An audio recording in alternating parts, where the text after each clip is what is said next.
Hai, masih bersama saya, Mr. Z bicara.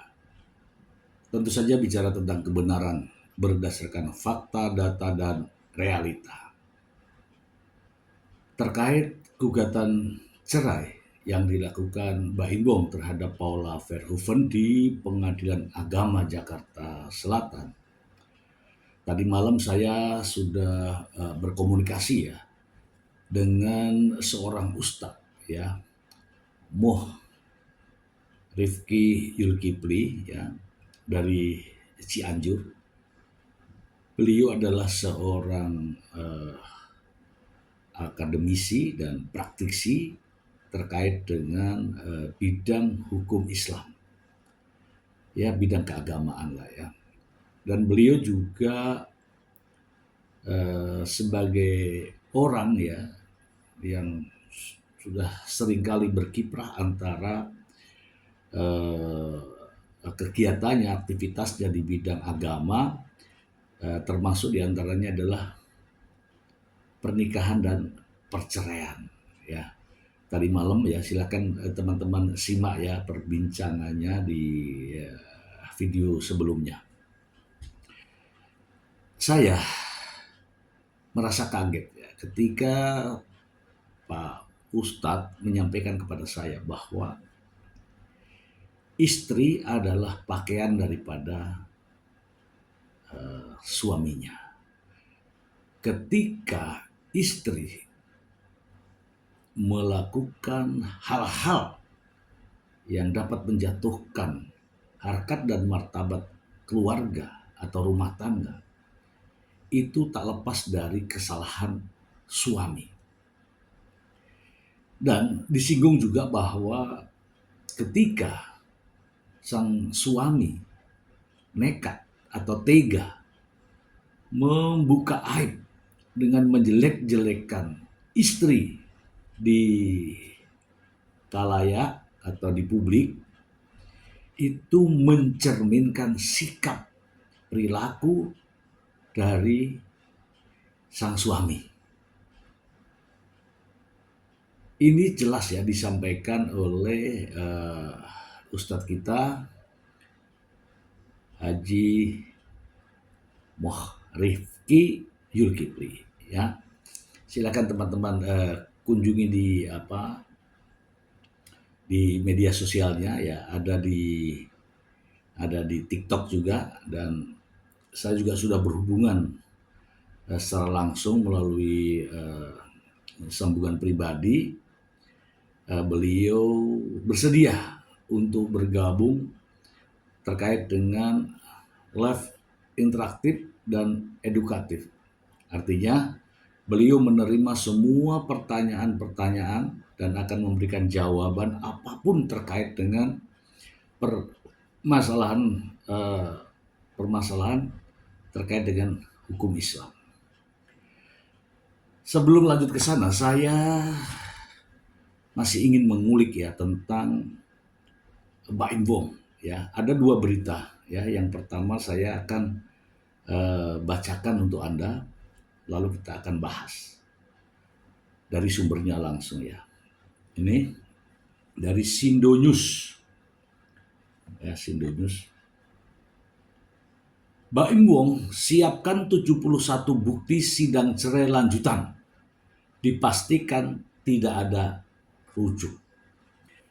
Teman-teman, kalau teman-teman mendapatkan berita bahwa ada putusan begini, ada putusan begini dari pengadilan agama berseliweran di media sosial, saya kabarkan ini belum ada ya teman-teman ya. Sidangnya baru akan berlanjut minggu depan ini ya, minggu depan. Dan itu sidang pemeriksaan saksi dan juga bukti ya. Jadi belum ada putusan ya teman-teman ya. Oke, saya bacakan saja. Mbak Imbong sudah menyiapkan 71 bukti untuk sidang cerai lanjutan tersebut.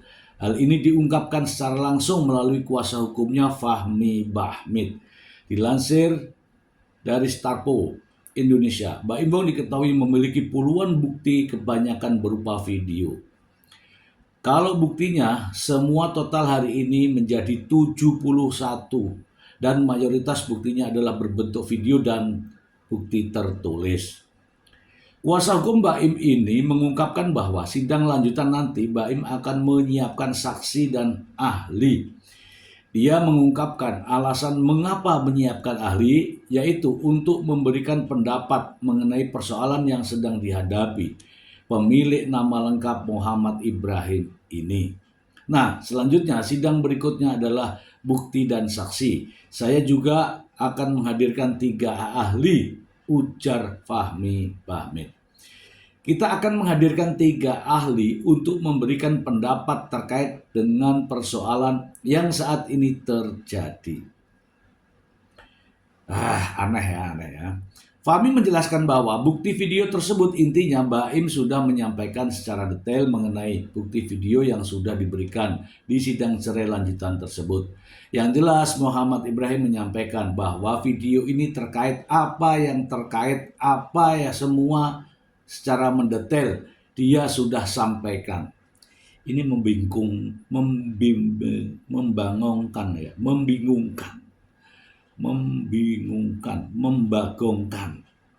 Dengerin nih. Yang jelas Muhammad Ibrahim menyampaikan bahwa video ini terkait apa dan terkait apa. Semua secara mendetail dia sudah sampaikan, ujar Fahmi Bahmid. Fahmi juga menjelaskan bahwa Baim Wong tidak akan rujuk dengan Paula Verhoeven. Alasannya karena yang mengajukan gugatan cerai dari awal memang Baim. Jika Baim ingin rujuk maka tinggal cabut gugatan saja. Tetapi memang sampai sekarang Baim Wong terus lanjut untuk menyelesaikan proses perceraiannya. Ini kalau saya nggak salah dibilang sih mustahil gitu ya. Yang mengajukan gugatan cerai itu adalah Muhammad Ibrahim. Jadi mustahil dia ingin melakukan yang selama ini damainya ditolak. Ingin damai, ingin rujuk itu semuanya adalah mustahil, ucap Fahmi. Sementara Baim Wong sendiri tidak melarang anak-anaknya untuk bertemu Paula Verhoeven. Baim membantah dirinya melarang anak bertemu Paula. Kapanpun mau ngambil, mau tidur bareng, mau ketemu, kapanpun boleh. Anaknya harus tanya anaknya. Itu dia, saya nggak pernah melarang. Itulah penjelasan mengenai Baim Wong siapkan 71 bukti dalam sidang cerai lanjutan dan dipastikan tidak akan rujuk apapun yang menjadi keputusan mereka. Semoga menjadi yang terbaik untuk mereka. Oke. Langsung saya bahas ya teman-teman ya. Langsung saya bahas. Terkait dengan 71 bukti dan itu adalah video. Ada video, ada tertulis. Begitu yang saya dengar. Kalau video, apakah itu video berhubungan? Saya yakin tidak. Ya, saya yakin tidak. Jadi tidak ada video hubungan seksual, perselingkuhan, persetubuhan, perzinahan, tidak ada. Saya meyakini itu. Kalau ada, pasti sudah beredar. Zaman digital kan. Jadi saya meyakini apapun yang diungkapkan dari pengacara bahwa adanya 71 bukti berupa video yang berkaitan dengan yang berkaitan. Percayalah, saya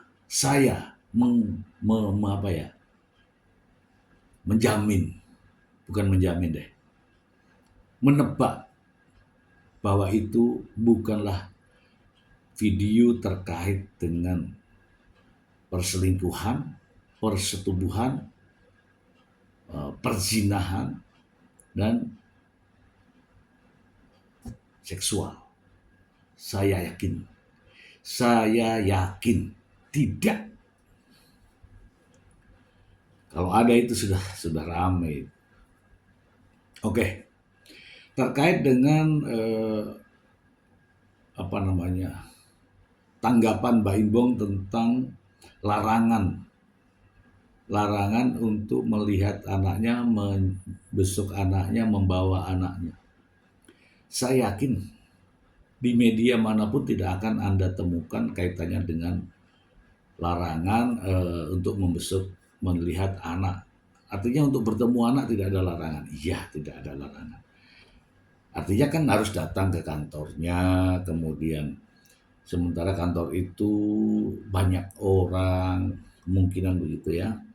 Kemudian banyak yang ngambil-ngambil video, ya namanya juga lingkungan kantor, apalagi semua orang megang HP, ya kan. Kemudian di situ sudah begitu banyak insan pers, ya kan. Kemungkinan ya itulah yang dijaga oleh Paula Verhoeven. Paula Verhoeven saat ini memang sering tampil ya, ada terlihat di televisi dan juga di media sosial. Tapi hal-hal yang kegiatan aktivitasnya, ya, bukan yang privat, ya. Nah, masalahnya ini kalau di kantor tuh bisa privat, ya kan? Kadang-kadang pas lagi buka rambut, buka hijab, ada video, lagi gendong-gendong anak, ya kan? Lagi baring-baring, ya kan? Artinya apa? Privasinya tidak terjamin. Udah begitu aja lah intinya. Serba nggak enak, Oke? Terkait dengan 71 bukti, saya mohon maaf ya, saya teramat sangat tidak yakin, ya gitu ya. Semalam saya sudah komunikasi dengan Pak Ustadz ya, Moh Rifki Zulkifli ya. Silakan teman-teman kunjungi di akun media sosialnya. Beliau menjelaskan bahwa untuk apa bukti banyak-banyak kalau hanya sekedar mempermalukan.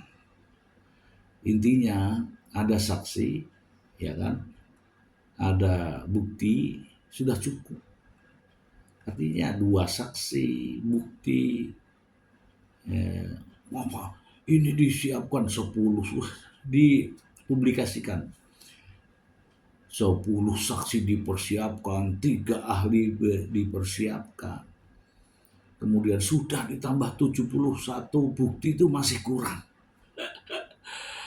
Ini selingkuh model apa? Ini saya bilang ya. Tapi saya yakin apapun, berapapun jumlahnya, bentuknya, bukti apapun, kalau tidak ada hubungan persetubuhan, hakim juga akan memberikan penilaian. Dan yakinlah bahwa hakim tidak yakin. Yakinlah bahwa hakim tidak yakin bahwa semua bukti itu mengarah ke perselingkuhan. Hakim tidak yakin, coba.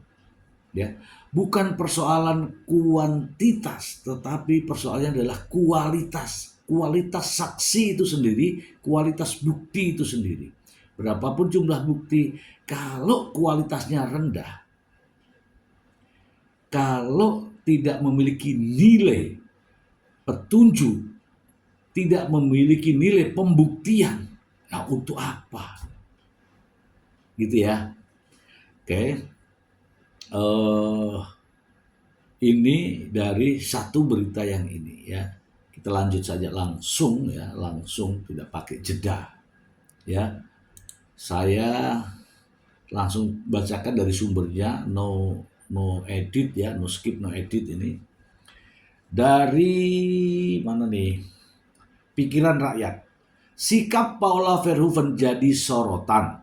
Baim Wong jelaskan alasan video call anak jarang terjadi. Ini begini ya, ini yang saya terkait di depan tadi. Ini berkunjung jadi konten, video call jadi konten. Ya kan teman-teman lihat sendiri kan? Iya kan? Nelpon istrinya saja jadi konten.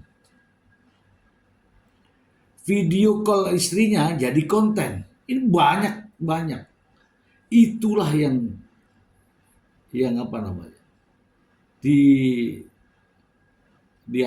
dihindari oleh Paula Verhoeven.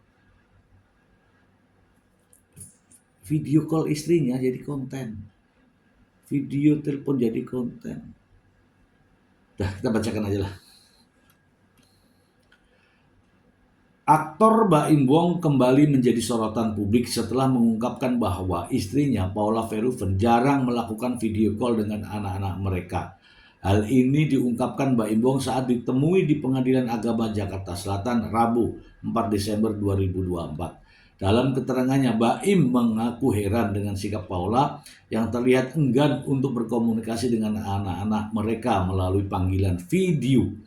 Menurut Baim, ia telah memberikan kebebasan sepenuhnya pada Paula untuk berhubungan dengan anak-anak mereka kapan saja. Baim menjelaskan bahwa salah satu alasan Paula jarang melakukan video call adalah karena ia khawatir pembicaraannya dengan anak-anak akan direkam. Iyalah, saya nggak ngerti kenapa takut direkam. Padahal saat di kantor dia juga sering merekam videonya sendiri. Kalau dia sendiri mah privasi. Bisa ngomong apa aja. Sikap Paula ini membuat Baim merasa bingung karena ia selalu berusaha terbuka dan memfasilitasi komunikasi Paula dengan anak-anak mereka. Kalau soal komunikasi, saya nggak pernah membatasi. Paula bisa bertemu atau berhubungan dengan anak kapanpun dia mau. Kapanpun, dimanapun coba. Di kantor. Oke. Baim Wong tidak ada pembatasan untuk pertemuan dengan anak. Baim Wong juga menegaskan bahwa ia tidak pernah membatasi Paula untuk bertemu atau berinteraksi dengan anak-anak mereka secara langsung maupun tidak langsung. Ia berharap isu pembatasan ini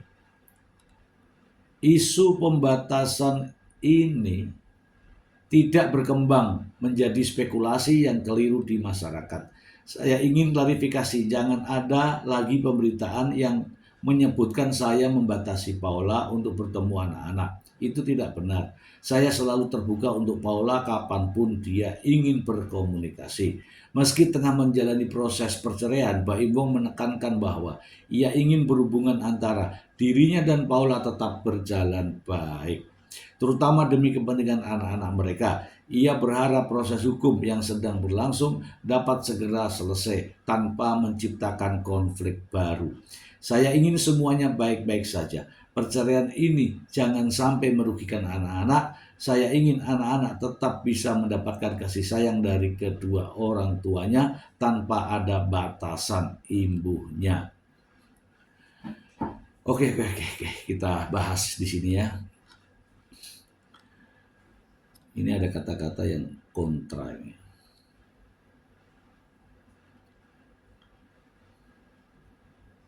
Ini ya, ada kontra ini. Saya ingin klarifikasi, jangan ada pemberitaan yang menyebutkan anak saya membatasi Paula untuk bertemu anak-anak. Itu tidak benar. Saya selalu terbuka untuk Paula kapanpun dia ingin berkomunikasi. Oke, saya sampaikan di sini ya. Bahasa ini memang enak didengar, tetapi kalau melihat dari konferensi pers yang disampaikan Baim Wong dan juga pengacaranya, justru pengacaranya mengatakan bahwa anak-anak nyaman di bapaknya. Itu kan menimbulkan persepsi. Ini yang di media itu yang ini. Jadi anak-anak merasa nyaman di bapaknya sehingga menuntut hak asuh anak. Itu disampaikan, banyak kok jejak digitalnya. Sehingga seolah-olah masyarakat itu berpersepsi bahwa anak-anaknya ke Baim Wong, anak-anaknya jarang bertemu Paula, itu satu. Jadi yang menimbulkan persepsi publik adalah justru pernyataannya sendiri. Sekarang ini berbalik pernyataannya. Saya ingin saya ingin klarifikasi ya itu. Oke, itu publik sudah tahu dari awal. Kemudian pengacaranya juga menyampaikan bahwa anak-anaknya lebih nyaman dengan Mbak Imbong. Ya kita lihat aja di rumahnya, begitu kan? Silakan pengacaranya kalau mau lihat, kan ada berita begitu. Silakan Pak Hakim, silakan lihat. Oke. Sekarang sama juga teman-teman. Silakan teman-teman anaknya dikasih mainan, semua mainan ada. Katakanlah kasih handphone lah ya, yang film kartun lah. Taruh di situ, temani sama bapaknya, nyaman tuh sama bapaknya itu. Karena apa? Boleh main. Nyaman karena apa? Ditemani main. Nyaman karena apa? Ada permainan. Tapi apakah nyaman dengan permainan itu saja hidup itu? Kan tidak. Gitu loh teman-teman. Jadi kalau teman-teman sudah berumah tangga, sudah berkeluarga, teman-teman duduk sama anak, kasih dia HP, perlihatkan game-game yang menarik buat anak. Lagi main kan dia, tiba-tiba ibunya panggil. Coba saja ibunya panggil. Misalnya ini namanya Andi ya. Andi, makan. Mau ikut ibunya apa tetap sama bapaknya? Pasti tetap sama bapaknya. Kenapa? Karena nyaman main. Kalau ke ibunya suruh makan, suruh tidur. Itu loh maksudnya. Jadi jangan melihat situasi itu dari satu posisi saja. Harus dilihat dari begini ya. Ya. Sama juga anak saya. Coba taruh di kasur, suruh main. Kasih handphone. Main dia. Sampai jam berapapun dia nyaman, dia main. Coba sekali lagi bapaknya memberikan es krim ke situ. Nyaman dia makan es krim sambil main. Begitu ibunya datang bawa nasi nih. Mau kasih makan anaknya. Ogah. Kenapa? Karena itu tadi. Ini bentuk-bentuk halus ya cara mempengaruhi anak ya di situ. Jadi jangan bilang nyaman bersama bapaknya. Kakeknya pun jangan bilang bapak atau ibu ya. Kakeknya pun kasih duduk cucunya, kasih handphone, ajak dia main, suruh dia bermain. Ibunya atau bapaknya suruh panggil. Ketika sedang nyaman. Pasti nggak mau. Itulah jangan mengukur kenyamanan itu pada saat-saat itu, saat-saat sedang main. Pikirannya harus lebih panjang lah, lebih jauh. Ya, saya itu mendengar lebih nyaman dengan Mbak Imbong itu saya nggak yakin. Jadi jadi saya tadi malam nih ngobrol sama Pak Ustadz nih. Anak berusia di bawah 5 tahun itu belum tahu mana yang nyaman, mana yang tidak nyaman, mana yang baik, mana yang buruk, belum. Itu dalam undang-undangnya ada. Dia mengatakan jadi ketika anak masih di bawah umur belum bisa menilai mana yang baik, mana yang buruk. Udah itu secara umum. Nggak usah ditafsirkan sendiri-sendiri. Ini kan Pak pengacaranya kan nyaman. Iya nyaman karena semua permainan ada, semua wahana ada, semua robot-robot ada, semua mobil-mobil ada. Itu nyaman. Tapi anak-anak disuruh bermain terus begitu nyaman kan? Tapi baik enggak untuk anak? Harus juga ada hal-hal lain ya. Misalnya ya makan, bubuk siang, minum susu, cerita yang lain, main yang lain. Iya kan? Jangan dibilang nyaman. Oke lah, mudah-mudahan dipahami ya teman-teman. Itu yang saya bikin gemes itu. Ya. Kemudian terkait dengan video call, kenapa nggak mau video call? Ya tahu sendiri ya teman-teman ya. Mbak Imbong itu ada tim kreatornya. Baim Wong itu ada apa ya? Ada ya tim-timnya lah, yang ketika lagi video call mungkin ada yang rekam, ada yang ngambil nomornya di situ ya tanda. Ya bisa saja, bisa saja. Itu membuat Paula tidak nyaman ketika berhubungan dengan apalagi dengan anak-anaknya, apalagi situasi sekarang ini. Salah salah ucapan nanti di apa namanya? Didramatisir. Sehingga lebih baik menyampaikan secara langsung. Apalagi kan suasananya di kantor. Cobalah kalau memang ada kebebasan. Mamanya tinggal di mana nih? Ibunya tinggal di mana nih? Tinggal di apartemen katakanlah itu, atau tinggal di rumah. Antarkan ke sana.